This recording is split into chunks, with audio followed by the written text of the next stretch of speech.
que se la dedicamos aquí a Monse porque su novio el doctor se le va a Guadalajara. Así es que vamos a esperar, como dice la canción, si la distancia es como el viento, o apaga los fuegos pequeños o los hace más grandes. Vamos a ver qué resultados tenemos en los próximos meses. Bien, jóvenes, pues triste la situación también en Estados Unidos. Están anunciando, y triste para nosotros, obviamente, ya el dólar arriba de 19 pesos por dólar, porque la señora Hillary Clinton, según las informaciones de Bloomberg, CNN, pues tiene neumonía.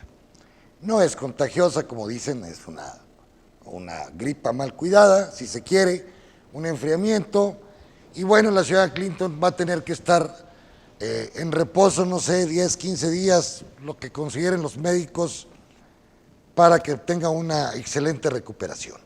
Por lo pronto, en la campaña de Trump, no lo dicen, pero están muy contentos, y dice por ahí la raza, tenía razón Videgaray de quererlo invitar, pero nunca esperó que Trump le diera una patada en el trasero, ¿verdad? Pero finalmente Trump no es confiable, es un profascista. Y ahí la problemática para México, porque si Trump es electo presidente de la República, pues lo del Tratado de Libre Comercio a revisión, lo de la frontera, lo de la inmigración, en fin, sobre la balanza de pagos que él habla y muchos problemas que le crearía a este país. Por lo pronto, pues están las especulaciones, como todos los bolseros, son los primeros que reaccionan antes que cualquier gente. Dicen, esto puede complicarse, ¿quién podría sustituir a Clinton? Para mí el que más le puede ganar a Clinton pues es Sanders, ya lo demostraron en las encuestas contra Trump, pero bueno, vamos mejor a esperar los acontecimientos a ver si la señora Clinton se mejora de esa neumonía. En lo que concierne a la Reserva Federal, bueno, pues todavía hay opiniones, que estar cuidadosos con los aumentos de la tasa de interés para el día 21 de septiembre. Recuérdense ustedes que es de las políticas monetarias que tiene la Federal Reserve a aplicar para pues dar dinero en efectivo, bastante dinero con la compra de bonos, con la compra de certificados que hace la Reserva Federal mismo a empresas privadas como Ford, como AIG, pues les compraron también bonos, deuda tóxica se puede decir. Y claro, se los prestaron a General Motors pues a una tasa de 2-3%, una cosa mínima hasta el 1%. De ahí que ya está en recuperación la industria automotriz, parece que la demanda de bienes de casas va bien también en Estados Unidos, y eso implica que tengan a revisión la situación de la tasa de interés para el día 21 de septiembre. Y esto pues todo el mundo está al tanto, porque la Reserva Federal finalmente es el Banco Mundial. Banco Mundial determina, aunque Europa tiene su propia Reserva Federal, Japón, que ya quiere aplicar la teoría del helicóptero, son los más agresivos. Abe es el primer ministro japonés, y obviamente los chinos han estado utilizando dinero bestialmente.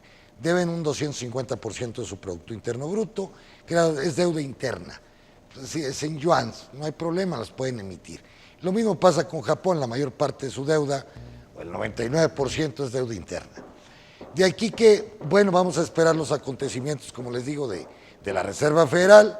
Primero, si no aumenta la tasa de interés, y segundo, si la economía entra en recesión, van a tener que aplicar otro quantity easy, o finalmente, como lo están diciendo algunos, pues aplicar la teoría del helicóptero del señor Friedman en un artículo que sacó allá en los años 60. Cuando la política fiscal no resulta la baja de los impuestos, cuando no resulta la baja de la tasa de interés, cuando no resulta el aumento de la cantidad de dinero en circulación, 4 trillones Estados Unidos. Y si no resulta eso, pues no les va a quedar más que la teoría del helicóptero, que en cierta manera fue la teoría que aplicó Roosevelt con sus modalidades allá en los años 30, jóvenes, con la cuestión de hacían pozos y otros los tapaban. Hacer obras de infraestructura, la presa Hoover, hospitales, ferrocarriles, autopistas, pues para dinamizar la inversión, con ella la demanda de los inversionistas, y al mismo tiempo dinamizar los empleos, generando empleos baratos, pero que impactaban a toda la sociedad norteamericana. Esto pues, le ha faltado a Obama, le ha faltado a la Reserva Federal en últimas fechas, porque pues ya aplicaron las políticas tradicionales o no tradicionales monetarias y fiscales y no ha resultado. La economía norteamericana pues esperemos que crezca, va a crecer menos del 2% como la mexicana, y eso pues no le da garantía a que todo su potencial sea utilizado como esperan los economistas de ese país. Entonces, ahí también tenemos otro problema que está a la vista. Ahora, en lo que concierne a América Latina, concretamente México, pues las cosas también se nos han complicado. Yo ya lo había dicho en este programa, yo creo que antes que todos. El problema del gobierno mexicano es la deuda interna. Pasó del 30% con este señor inepto de Felipe Calderón, cuando el petróleo lo traíamos a $110 el barril, no hubo un fondo como lo hicieron Noruega o como lo hicieron los árabes, y el señor Calderón se dedicó a gastar el dinero estúpidamente por medio de los gobernadores, como actualmente se hace, virreinatos económicos que sin ningún control, con una corrupción generalizada, como es el caso de los Moreira, el caso de los Duarte, el caso de los Duarte en Chihuahua y en Chihuahua y Veracruz, en el caso de Quintana Roo, Nuevo León, con este muchachito, amigo de Peña Nieto, que también dejó pues bailando a las finanzas públicas del Estado de Nuevo León. Entonces, la deuda pasó del 30% del Producto Interno Bruto, vamos, equivalentes a 1.5 billones en la actualidad, pues ya al 50%. Estamos hablando que la deuda el Producto Interno Bruto ahorita estamos hablando de 16 billones, antes estaba en 4 y ya lo llevaron al doble, se puede decir en los últimos 10 años, 15 años, y ya el gobierno, Moody's, Standard & Poor's han calificado la deuda de México como algo peligroso. ¿Y por qué? Porque los intereses de la deuda pues ya son más cerca de 600,000 millones de pesos de intereses, no estoy hablando de capital, de intereses servicio a la deuda. Equivale en el presupuesto, que ahorita voy a hablar de él, pues a todos los gastos en educación, seguridad social, en gastos de CEDESOL, desarrollo social y agricultura. Y esto es muy grave porque es un país que necesita inversión en inversión en mano de obra, capacitarla, en educación, inversión en bajar la pobreza para que tengan capacidad de compra las gentes y pueda estar funcionando adecuadamente la economía, y hay inversión, por ejemplo, en comunicaciones y transportes, pues para que haya mejores autopistas, mejores infraestructuras, no solamente desde el punto de vista electrónico, de celulares, medios de comunicación, sino también autopistas, carreteras, presas y todo tipo de cosas que puedan impulsar el desarrollo nacional. Que esa es una de las propuestas que está haciendo el maestro Krugman, que hace el maestro todos los premios Nobel de Economía, ¿quién más? Krugman, también lo vi en Stiglitz, también lo vi en Akerlof, también lo vi en Robert Schiller, también lo vi en este señor James de la Universidad de Nueva York, diciendo necesitamos implementar un programa de infraestructura masificado en los Estados Unidos. O bien, en la teoría del helicóptero, regalarle $5,000 a cada ciudadano por medio de sus tarjetas para que consuman. El problema es que a lo mejor los consumos disminuyen porque se van a dedicar a pagar deudas y entonces en lugar de aumentar los consumos pueden disminuir. Y también la teoría del helicóptero para México, por ejemplo, pues implicaría, si es un corrupto el Peña Nieto y todos los del PRI, imagínense que le vayan a dar a cada gente de México 5,000 pesos. ¿Cómo lo maniobrarían estos desde el punto de vista político, desde el punto de vista electoral? Pues no les ganan nunca. Y esto es lo que ellos quisieran, pero como ya vienen las calificadoras anunciando la problemática del presupuesto nacional, pues eso implica que si México va a pedir más dinero prestado, le va a salir mucho más caro. ¿Qué es lo que pretende en este caso? Ya no hay room, ya no hay espacios como los tuvo Videgaray.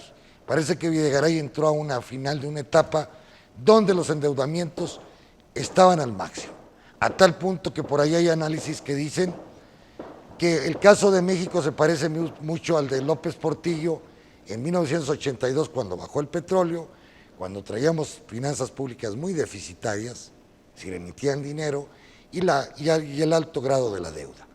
Y estas están dando las mismas condiciones para que aparezca, por lo pronto, un problema de recesión para el 2017, si es que en Estados Unidos no responde los procesos económicos, porque nuestra demanda pues depende mucho de las exportaciones que tenemos hacia los Estados Unidos.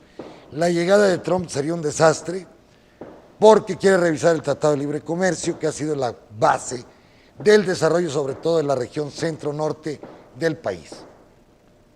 Sería un tiro a la cabeza para México el que se suspendiera este Tratado de Libre Comercio, y al mismo tiempo estaría extorsionando el señor Trump al gobierno mexicano, presionándolo fascistamente, y pondría en tela de duda todo el desarrollo posterior que tendría el país. Entonces, las cosas para México no están planteándose muy bien. Vi lo del presupuesto.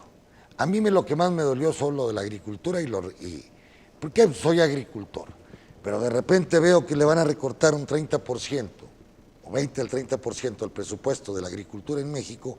Digo yo, bueno, los mejores sectores, los sectores que están empujando en este país, que es el agrícola, que es el de las telecomunicaciones, los están reduciendo a nada Peña Nieto.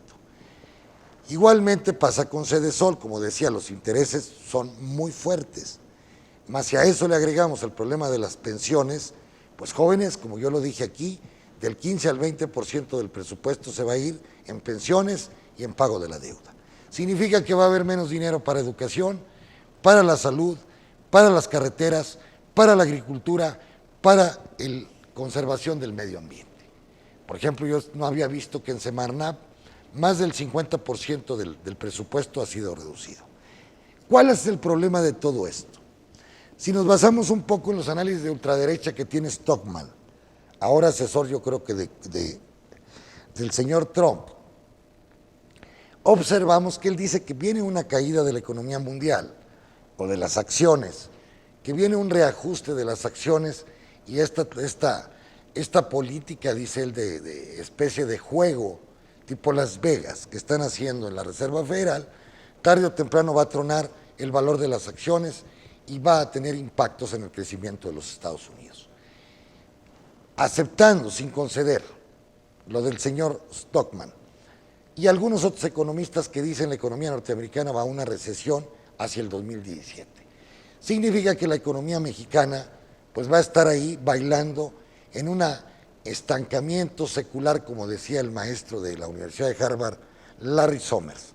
Se están confirmando las afirmaciones de Larry Summers, donde decía, el mundo capitalista, por la falta de productividad, por el impacto de las tecnologías, por la falta de demanda debido a los bajos salarios, que cada día representan menos de los ingresos nacionales o mundiales, y debido a la concentración del ingreso, señores, vamos hacia un estancamiento secular. Si eso se combina con lo de Stockman, pues entonces Contra Corner se llama la página de Stockman, para que vayan a ella y consulten al respecto. Y esto pues complica las cosas. Entonces, la economía mundial puede entrar en un proceso recesivo y al mismo tiempo cosas de la vida. El gobierno mexicano proponiendo una política de austeridad total, de no impuestos, dijo él, no voy a aumentar los impuestos, pero ya aumentó el de la gasolina. Entonces, una política de aumento impositivo por vía de la gasolina o los JEPs, impuestos especiales, con una política de baja demanda porque el salario no lo quieren aumentar más del 2-3%, con una política del gasto público en reducción y en empinada, es decir, hacia abajo. Entonces, hagan de cuenta que ustedes vienen la recesión y al mismo tiempo le están echando gasolina para que se intensifique y para que se compliquen las cosas internamente. Entonces, jóvenes, pues esto es de pensarse. Esto es de pensarse porque la situación en México, si estamos creciendo al 1.8, 1.9, para este año no vamos a crecer ni al 2. Esto nos va a complicar las cosas por la sencilla razón de que 500,000 jóvenes no van a tener trabajo en el mercado de trabajo, en el mercado laboral. Un mercado ahorita voy a hablar un poco de esto porque hubo unas conferencias en Saltillo lo cual pide una disculpa, no pude estar. Pero el problema está en que al haber una contracción salarial, al haber una baja participación de la demanda con respecto a la producción, pues se anticipa un ciclo de crisis, o más bien un periodo de crisis o de recesiones. Y esto es muy grave porque no estamos preparados. En lugar de estar impulsando la demanda efectiva con dinero fácil, con deuda que ya no podemos contratarla, traemos una inflación no del 3, 4, podemos llegar hasta el 5 o 6% de la inflación. Y sin crecimiento, entonces, pues el peso de la deuda y el peso de las pensiones van a ser mucho mayores. No quiero ser, dicen usted, doctor, es muy pesimista. Bueno, una cosa es ser pesimista y otra cosa es ser realista. Esto es lo que nos puede pasar. ¿Qué hacer? El gobierno no quiere reducir sus gastos corrientes. Los burócratas finos que gastan su dinero en el exterior, en Estados Unidos, que mandan su dinero fuera del país, pues hay que reducirles salarios, como dijo Andrés Manuel. Andrés Manuel calcula que el 10% del presupuesto nacional se desvía a la corrupción, es decir, de 500,000 millones de pesos, que sería el presupuesto nacional, perdón, de 5 billones, el presupuesto nacional. Dice él, 500,000 millones de pesos están siendo desviados por los burócratas y por las contrataciones, por los contratos amañados que se tienen en todas las empresas paraestatales y en los organismos, en los organismos del Estado. Y esto es muy grave porque ese dinero podría repartirse en las gentes de la tercera edad, discapacitados, generar una demanda efectiva a la gente más baja, que es la que necesita el dinero. Este dinero normalmente va al dueño de IGA, pues a los dueños de Soriana, a los dueños de ICA, a los dueños de las grandes constructoras, de las grandes mineras, y ese dinero normalmente se está yendo fuera del país. Porque esta gente va y deposita en offshore todas sus corruptelas, como se ha pasado con los papeles de Panamá, y no crean un impacto en la demanda interna. Por eso cuando hay una redistribución del ingreso, un aumento salarial, eso inmediatamente trae impactos en la matriz de input-output del maestro Leontiev. Es decir, internamente se alimenta la matriz, se alimenta con la demanda que se genera internamente y se reproduce de acuerdo al multiplicador del famoso Keynes. Entonces, pero ¿qué pasa cuando ese dinero se va al exterior? Como pasó con el tesorero Moreira, con el dinero de Humberto Moreira. Pues ese dinero va y desarrolla actividades en España, en Bahamas, en otros países. No genere demanda interna. Por eso los grandes economistas del mundo promueven una distribución del ingreso básicamente bien positiva, con gobiernos honestos, que no es el caso de México, y por la vía salarial. No hay otra, no hay otra. El señor Peña Nieto y el presidente de la Comisión de Salarios Mínimo, un señor de ultraderecha, no quiere aumentar los salarios, y eso implica que el ingreso nacional se reconcentre en 100 familias de este país, las cuales, la mayor parte de ellas, saca mucho capital a los Estados Unidos, a los paraísos fiscales y Europa, con el propósito de evadir al fisco. Y esto afecta el crecimiento del desarrollo nacional. Entonces, todos estos elementos tienen que considerarse para la próxima campaña de los partidos socialdemócratas, no de izquierda, porque pues no se plantea un cambio de sistema. Es un sistema capitalista con mejor redistribución, como lo plantean así desde 1906 Hilferding y los socialdemócratas alemanes, donde ellos aportaban sus ideas para que el sindicalismo, la gente tuviera participación dentro de los procesos productivos para tener mejores salarios y para tener una mejor distribución del ingreso. Fueron muy criticados por los Rosa Luxemburgo, por Lenin, por Bukharin, pero finalmente la socialdemocracia triunfó como sistema político-económico en toda Europa, aunque hoy la estén desmantelando y causando lo que nosotros vemos como una recesión o un bajo crecimiento secular, que dice Somers, debido a que la socialdemocracia europea cada día tiene menos influencia en las decisiones político-económicas de ese continente. Es decir, el welfare o la economía social que se había planteado desde principios del siglo XX, pues se han estado abandonados por adquiriendo políticas neoliberales de bajo salario, de equilibrio financiero, de poco crecimiento, y eso parece ser que es un fenómeno y un sinónimo mundial. Precisamente les decía yo que hubo en Saltillo, no pude estar el día 8, pero leí el libro sobre las características de la mano de obra o del mercado laboral mexicano. Hay artículos muy interesantes, por ejemplo, de la migración, donde, oye, pues el 12% de nuestros migrantes aportan el 12% del Producto Interno Bruto de los Estados Unidos, producen más que todos nosotros juntos en México. Y en cambio los norteamericanos nos aportan el 2.53% con las remesas. Entonces, el impacto de los migrantes en Estados Unidos ha permitido que tengan bienes más baratos, una rejuvenecimiento de su mano de obra y un mercado en ascendencia, porque cuando se es joven se consume más. Y cuando se era pobre y se llega a una economía de consumo, se consume a lo bestia. Vean que muchos migrantes son muy gordos y ellos consumen como si ahí se fuera a acabar el mundo. Y ellos son la clave del crecimiento en el estado de California, en el estado de Texas, varios estados muy importantes como Miami, como Florida, de los Estados Unidos. Y entonces, por eso decimos, las características de la mano de obra, como dice el libro, hay varios artículos que hay muy interesantes que se los recomiendo, editado por la Universidad Autónoma de Coahuila, pues donde se habla de que el gobierno mexicano con su reforma laboral, pues hizo una reforma neoliberal del outsourcing, del trabajo de medio tiempo, del trabajo sin sindicatos, del trabajo sin derechos, del trabajo sin retiros, y eso está provocando pues de que haya menos demanda y en un futuro graves problemas socioeconómicos y políticos que se van a dar en todo el país. De ahí que lean este libro que está editado, pídanlo a la Escuela de Economía o Facultad de Economía de la Universidad Autónoma de Coahuila, y hay varios artículos que me parecieron muy interesantes. Entonces, felicidades a la Escuela de Economía, que por lo menos, pues de las pocas escuelas que está trabajando en esta universidad, pues que es de las peores de la República, pero por lo menos que se distinga por ahí la Facultad de Economía, y vaya mi felicitación. Finalmente, bueno, estamos observando, como les decía, que con el fenómeno Trump, el peso mexicano, la gente tiene miedo, los países más afectados van a ser China y México, aunque China no tanto por su poderío.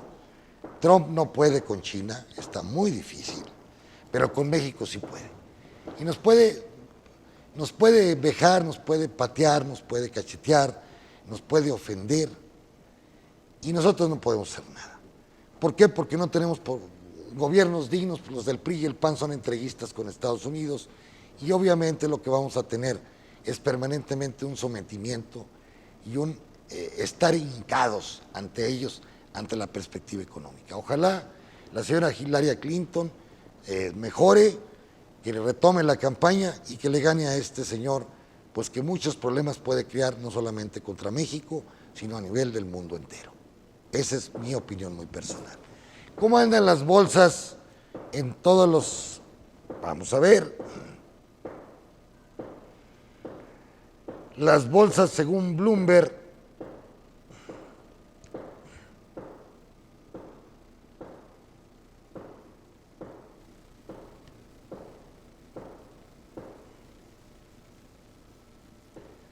parece ser que los bolseros están apostándole a que no aumente la tasa de interés, sino hasta diciembre.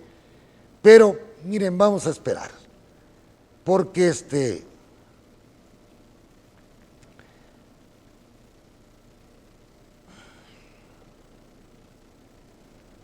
por ejemplo, ahorita la bolsa de Standard & Poor's parece ser que no esperan aumento de la tasa de interés. El Dow Jones va subiendo el 1.39, el Standard & Poor's el 31.36, el Nasdaq el 81.77, la bolsa mexicana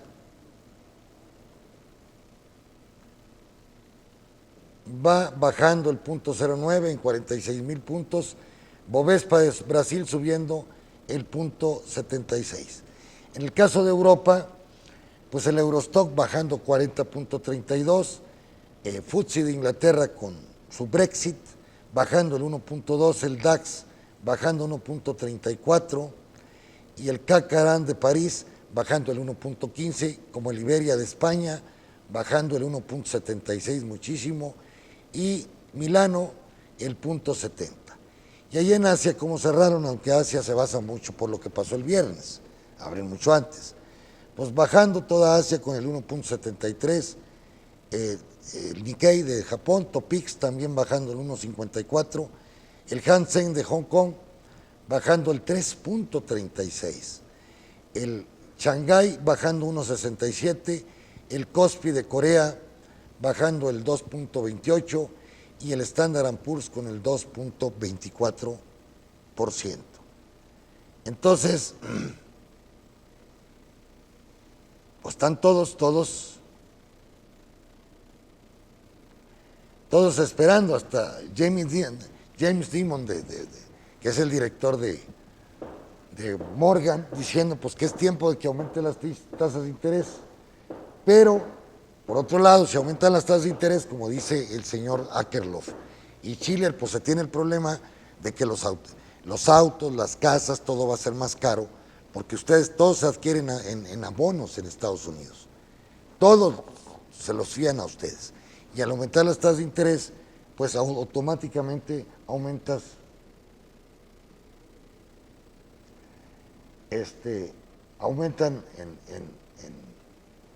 en todos los productos. Fíjense, hay un artículo que dice estrategias, gentes de Wall Street dicen que si Trump gana, pues que si la salud de Hillary Clinton se complica, puede ganar Donald Trump, y que esto, el Banco de América, pues la reacción, toda la derecha, Merrill Lynch, ¿quién más? Research David Wu también dice que, pues que sería la economía norteamericana, dice Wu, pues te tomaría un ascenso tremendo, según ellos, si Donald Trump fuera electo como presidente de la República de los Estados Unidos. Bueno, eso está de verse. Yo creo que aquí los republicanos, la derecha de Wall Street, no quiere que en cierta manera llegue la señora Clinton. Pues ¿por qué? Porque Clinton está planteando un impuesto especial a las transacciones financieras y un aumento salarial a $12, en fin, cosas que van a favor más bien de la economía socialdemócrata que la economía de Wall Street. ¿Cómo anda la energía? Pues va subiendo 0.72 el petróleo, a 46.21, 48 el Brent, y en el oro también bajando el oro, pues se están yendo sobre el petróleo, los inversionistas venden su oro y se van sobre el petróleo, o sobre las materias primas. La plata bajando también el 0.71. Y en lo que respecta a la agricultura, el maíz todavía bajando el 0.44, el trigo subiendo el 1.43, el algodón bajando 3.46 y el ganado en pie pues en $105, todavía muy bajo para como andaba hace un año, de 1.50 el valor de la carne en Chicago. Bien, pues estas son las principales noticias y la más importante, pues yo creo, es el recorte presupuestal de 280 mil millones, parece ser, que trae previsto la Secretaría de Hacienda del señor Meade, que no va a resolver nada, en una época en que probablemente estemos en un año recesivo. Así es que preparémonos, las cosas vienen los recortes, vienen la baja actividad y el bajo crecimiento. Entonces, a ser conservadores en la cuestión de los negocios, porque el propio Estado nos está indicando que nos está recesionando ciertamente con su presupuesto. Y claro, a los burócratas finos y a la Suprema Corte, pues no les van a bajar sus salarios de 600 mil pesos, como está haciendo con los ministros de la Suprema Corte. A ellos no, ni a los del INE, ni a los burócratas ricos que tenemos, o la burguesía burocrática que tenemos en este país. Pásenla muy bien, jóvenes, nos vemos el miércoles a la 1:30 de la tarde. Pónganse a estudiar los clásicos, al maestro Ricardo, Smith, James Mill, Sismondi, McCulloch. Bueno, vean las cartas de correspondencia de Ricardo, pídanlas en las bibliotecas y véanse en el 1810-15, cuando se discutía mucho sobre el problema de la sobreproducción y las crisis del sistema. Discusión entre Malthus y Ricardo. Ahí hay que ir. Cartas de correspondencia de David Ricardo que fueron editadas por Piero Sraffa de la Universidad de Cambridge, allá en Inglaterra. Gracias por su presencia y nos vemos el próximo miércoles. El análisis, la opinión y todo lo que quieres saber sobre el mundo de las finanzas lo encuentras en Perspectivas Económicas con el doctor Juan Pablo Rodríguez. De lunes a viernes a las 13:30 horas y repeticiones a las 9 horas por MD Saltillo.